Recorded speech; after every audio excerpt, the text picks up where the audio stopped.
It is Dariush Salami from Aalto University. Today, I'm going to present to you the paper entitled A Fair Extension for the MQTT Protocol Accepted in 16th International Conference on Mobility, Sensing, and Networking. I've done this work together with Olga Strebel, Marcus Renius, and my supervisor, Professor Stefan Zick. Let's briefly talk about the FAIR data principles first. The principles were introduced to increase the findability, accessibility, interoperability, and finally, reusability of data in any fields. So no matter in what field are you working, applying these principles will finally make your data reusable, at least to some degree.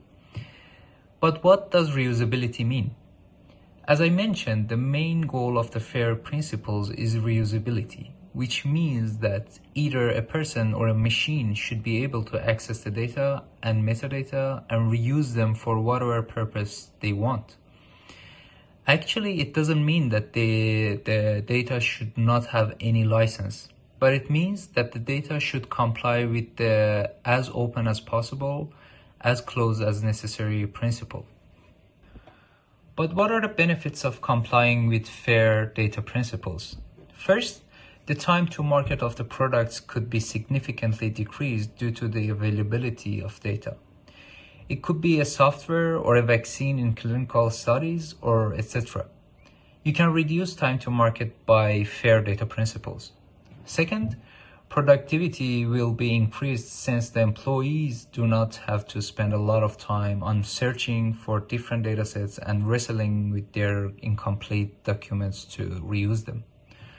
Third, it is pretty obvious that R&D pace could also be quicker given the fact that you have enough datasets and the rich metadata correspondingly. Fourth, nowadays in the era of globalization, data sharing and collaboration play a very significant role. The FAIR principles can also contribute to the collaboration between different organizations, universities, and even individual researchers. Last but not the least, not surprisingly, the abundance of reusable sources of data can also play an important role in emergence of innovative and creative products in numerous fields. These information are from the paper cited in the screen. As all we know, machine learning is a very hot topic in not only research world, but also in industry. How do FAIR principles can be useful in this direction?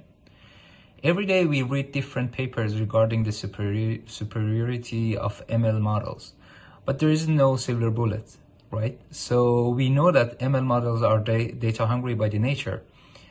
We need a lot of data to successfully train an efficient and effective ML model. But how we can cope with this fact or this problem? We can address this problem from two different points of views. First, model-based techniques. Second, the database techniques. Transfer learning, meta-learning, zero or few-shot learning are three of the most important methods to cope with the data hungriness of ML models.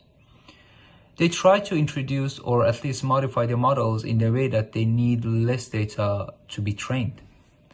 On the other hand, we have actually on the other side of the spectrum, we have techniques that try to provide more data for the models through data augmentation and oversampling. In this work, we focus on the fact that if we increase the reusability of the data, we can indirectly provide the ML models with more data, which can help them to generalize better on the tasks that they are intended to do. Let's discuss the fairness from an IoT world perspective.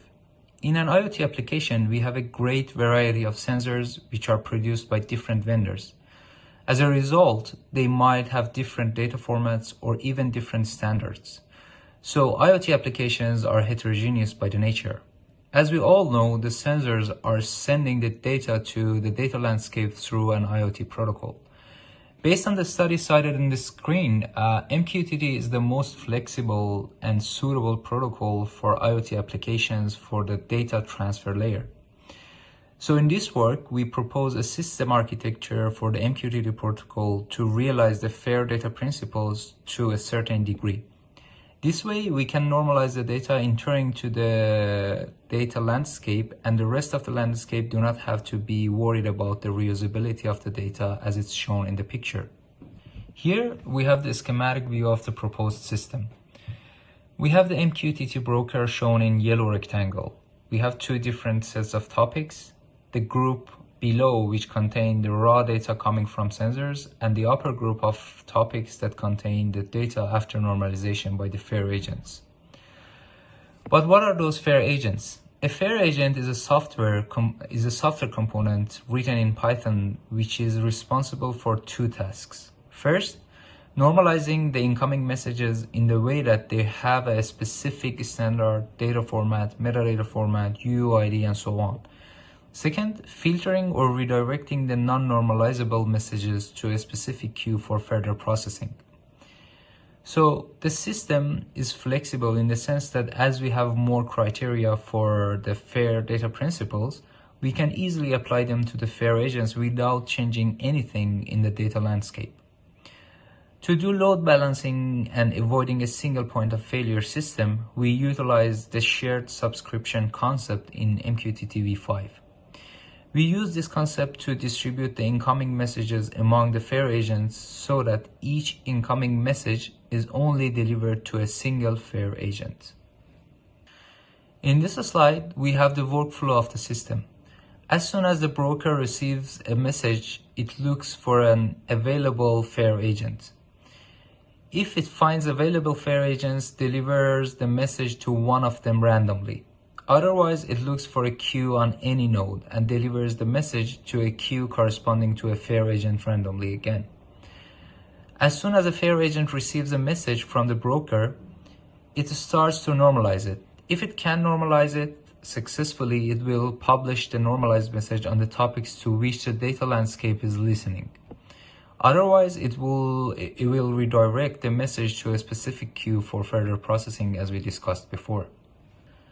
As a brief explanation, we have three different QoS or quality of service levels in MQTT. 0 or at most once, 1 or at least once, and 2 or exactly once.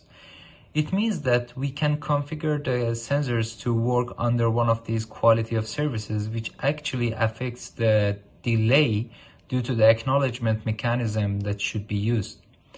To evaluate the system, we created a synthetic dataset and 4 different settings based on the quality of service level and also the message production rates in sensors. We developed a simulation environment.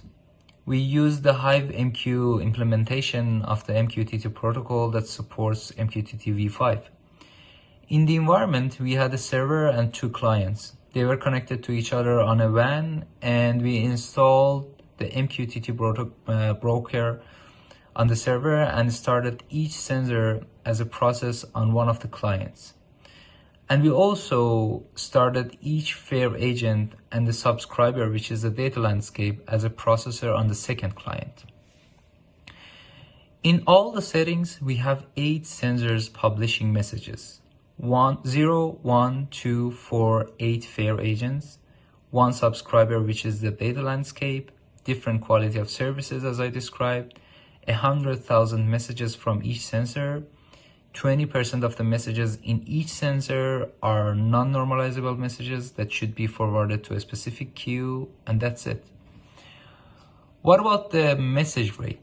In setting 1, we don't have any delay between 2 consequent messages. So but why it's like that? Because we want to study the drop rate in this setting. But in the rest of the settings, each sensor will send 1,000 messages per second. In setting 1 and 2, given the fact that we are using QoS level 0, we have no queue. So messages might be dropped. But since we put delay between 2 consequent messages in setting 2, the drop rate is 0. But for setting 1, I will examine in next slides. To evaluate the performance of the system in terms of FAIR data principles, we utilize the 22 maturity indicators introduced in the FAIR sharing paper shown on the screen. They have proposed 22 concrete indicators in 4 different groups to measure the degree of fairness of the data sources. They're shown in the right table. As shown in the left figure, when there is no fair agent in the system, we can only pass 4 tests out of 22. But as we introduce a fair agent to the system, we can pass up to 18 maturity indicators, which is a huge improvement. You can see the indicators that are successfully passed on the table. But there is no free lunch, so it should come with a performance degradation in terms of delay and maybe drop rate. But why? Because we are introducing one more step to the processing pipeline. The average latency is shown for settings 2 to 4 in this slide. Let's begin with setting 3 and 4. When we introduce a single fair agent to the system, the delay explodes. Why? Because the single agent is being overwhelmed by the messages coming from different sensors. But as we increase the number of agents, the delay decreases since there are multiple agents working simultaneously. But the story is completely different in the setting 2, which is shown in the leftmost plot.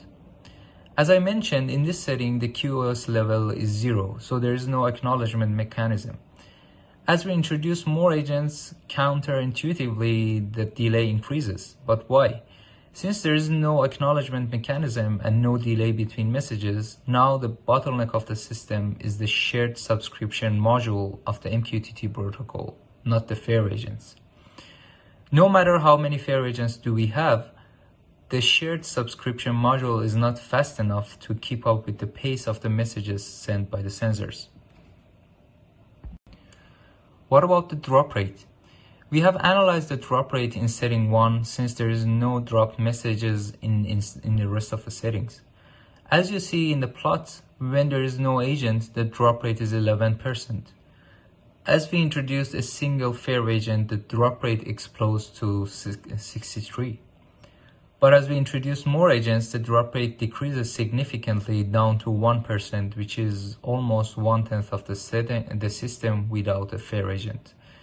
So we can not only comply with the fair data principles to a certain degree, but we also can decrease the dropped messages using the proposed architecture. To wrap up the presentation, we proposed a system architecture to realize the fair data principles in an IoT world protocol. We evaluated the system using fair sharing maturity indicators and showed that the proposed system can pass 18th out of 22 indicators. We also studied the performance of the proposed architecture in terms of delay and dropped messages and showed that although this delay will increase by introducing a fair agent to the system, we can reduce the delay using shared subscription and avoid a single point of failure system. Finally, we showed that using the proposed architecture, we can also bring down the dropped message rate in the setting with QoS level 0 to 1/10 of the rate without using the proposed system. And finally, thank you for your attention. Any questions?